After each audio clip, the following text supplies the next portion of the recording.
La dernière voix pour ces conférences, c'est celle de Jean-Henri Papillou, historien et président de la Société d'histoire du Valais roman, spécialiste aussi du 19e et du 20e siècle, et qui a écrit un très long chapitre sur Sion de la Révolution à nos jours. Sion, à l'époque contemporaine, c'est le passage d'une petite cité à une grande capitale. Le défi posé à un historien de l'époque contemporaine est simple.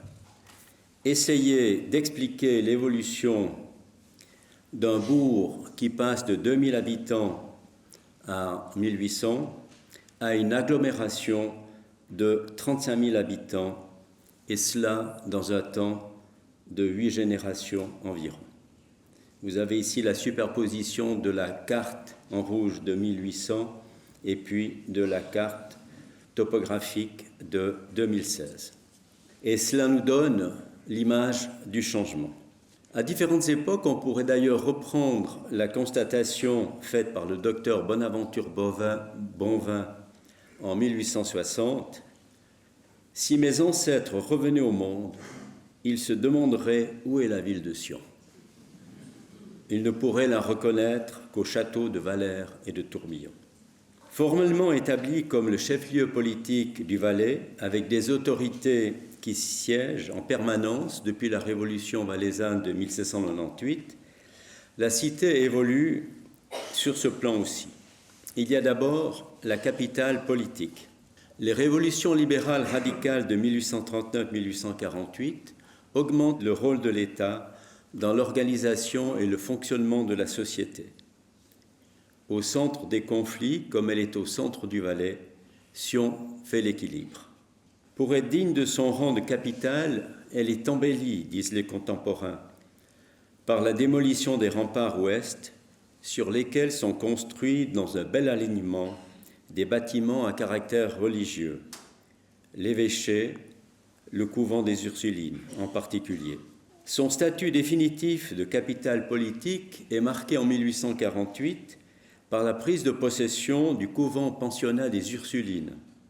Pensionnat, couvent construit 10 ans plus tôt avec l'aide de la bourgeoisie qui était désireuse de doter la ville d'une belle école des filles.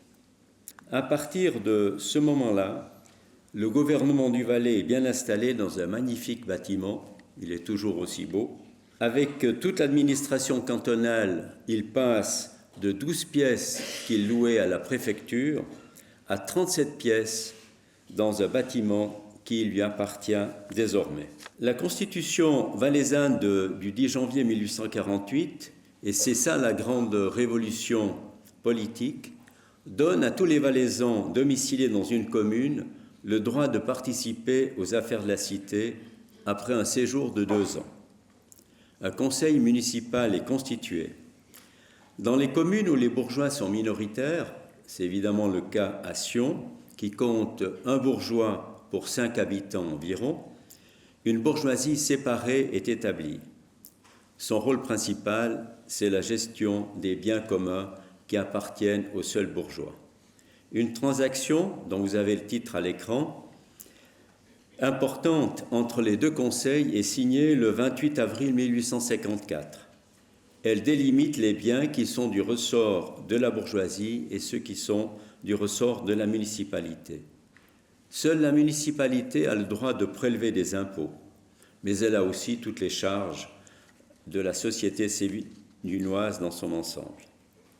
Sur ces entrefaites arrive le chemin de fer, tout au sud de la ville. C'est 1860. L'économie du pays s'en trouve complètement bouleversée. Il y a en quelque sorte une première mondialisation. En résumé, au marché de Sion, les prix des céréales et de leurs dérivés, qui sont plutôt dans les couleurs vertes, bleues, baissent en raison des importations étrangères et le prix des produits animaliers augmente, ce qui est le cas du beurre, de la viande, du fromage. Il en ressort une transformation des cultures, l'abandon des champs de seigle ou de blé et l'extension de la vigne et de l'élevage du bétail, car il y a encore en ville de nombreuses têtes de bétail. Un grand mouvement de perfectionnement agricole a lieu sous l'impulsion de la Société sédunoise d'agriculture fondée en 1868.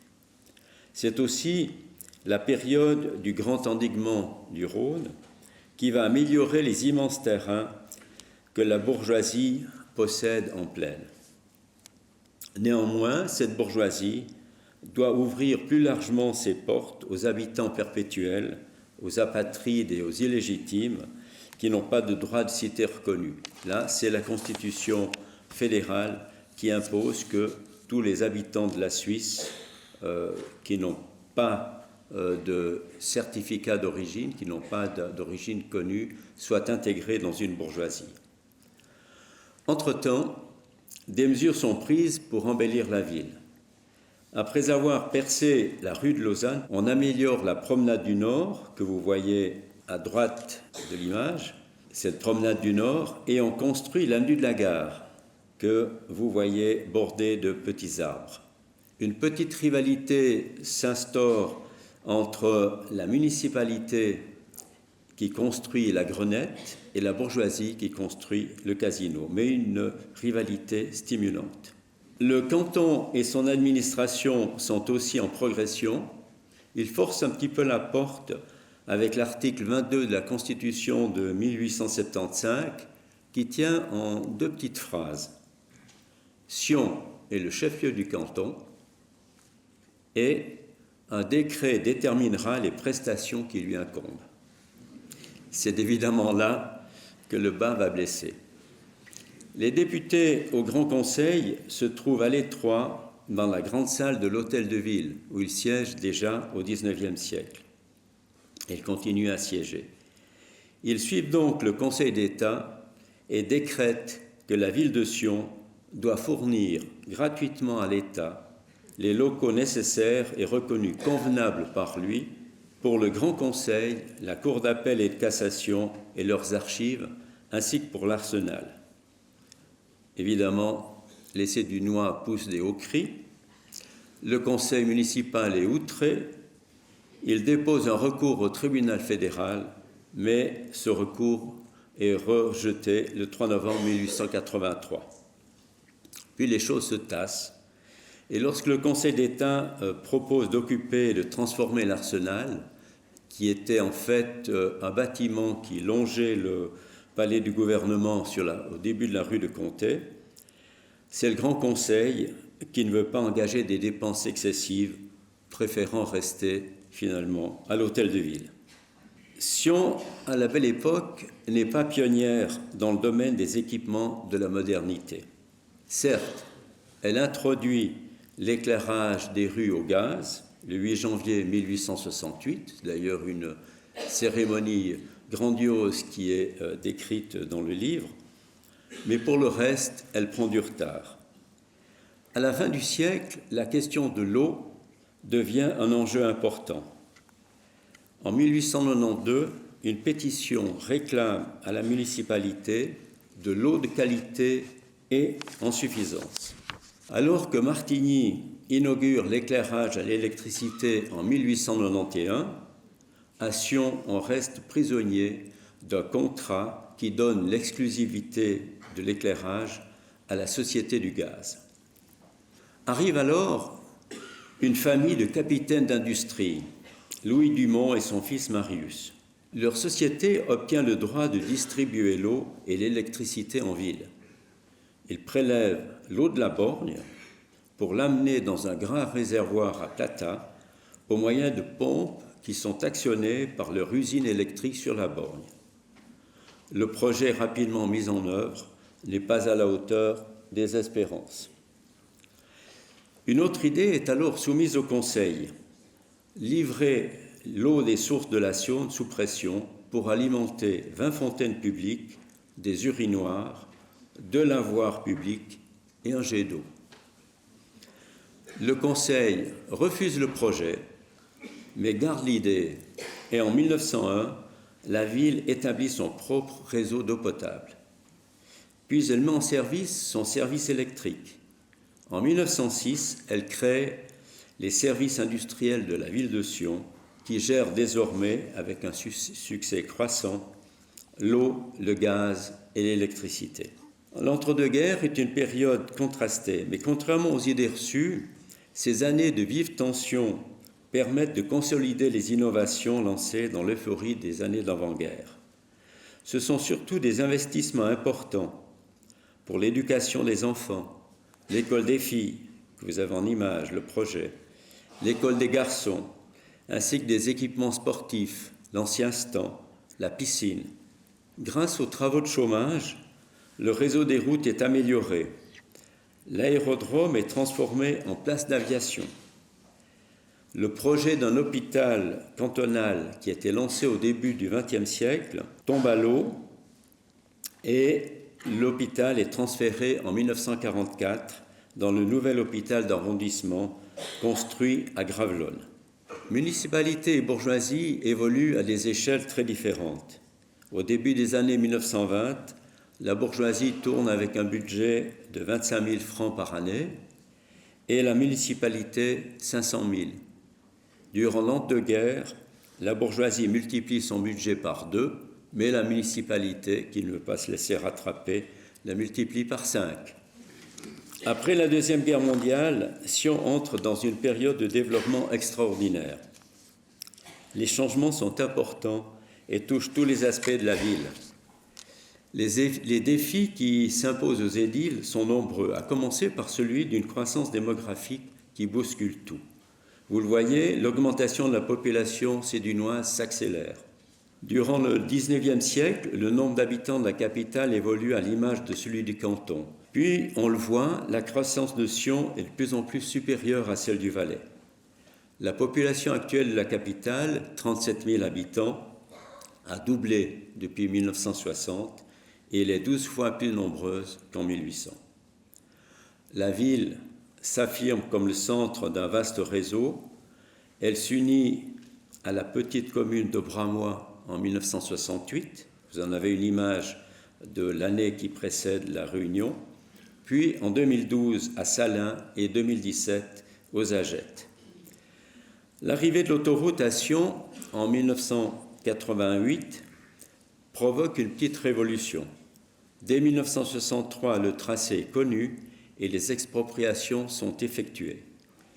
La bourgeoisie perd une bonne partie des lots exploités par les bourgeois, mais elle touche 1,2 million de francs qui lui permettent de construire ce qui va être un de ses grands projets, ses premiers locatifs. La nouvelle voie d'accès, qui met Sion à 15 minutes de Martigny, est complétée par un fort développement de la gare autoroutière. On parle aussi, dès 1961, d'une télécabine reliant Sion à Thion.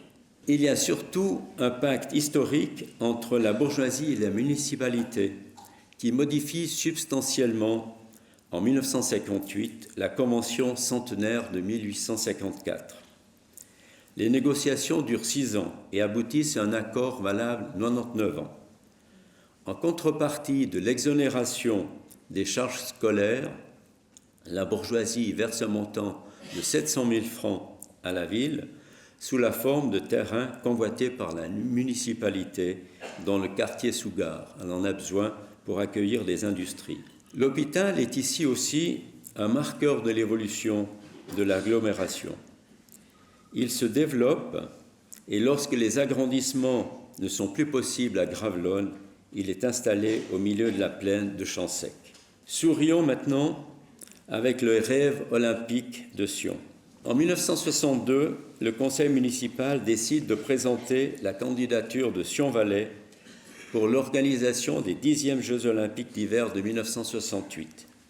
Mais le peuple valaisan refuse le crédit de 3 millions voté par le Grand Conseil. 1969, deuxième candidature pour 1976. Elle échoue malgré le fait que le peuple ait accordé une garantie de départ de 20 millions entre la ville et le canton. On y croit tellement qu'en quelques jours, la piste de l'ours est tracée dans la forêt. Mais Sion perd contre d'Anvers.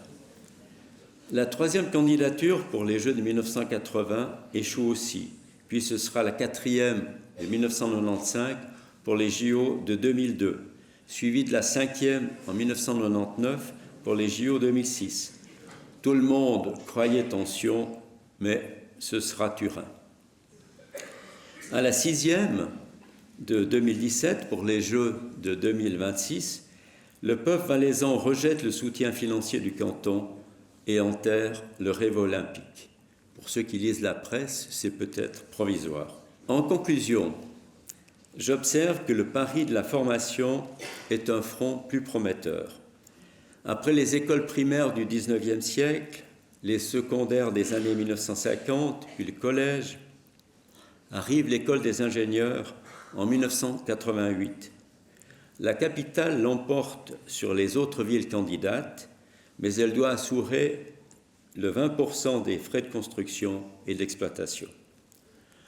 En 2012, une convention avec l'EPFL est signée pour l'installation de 11 chaires universitaires.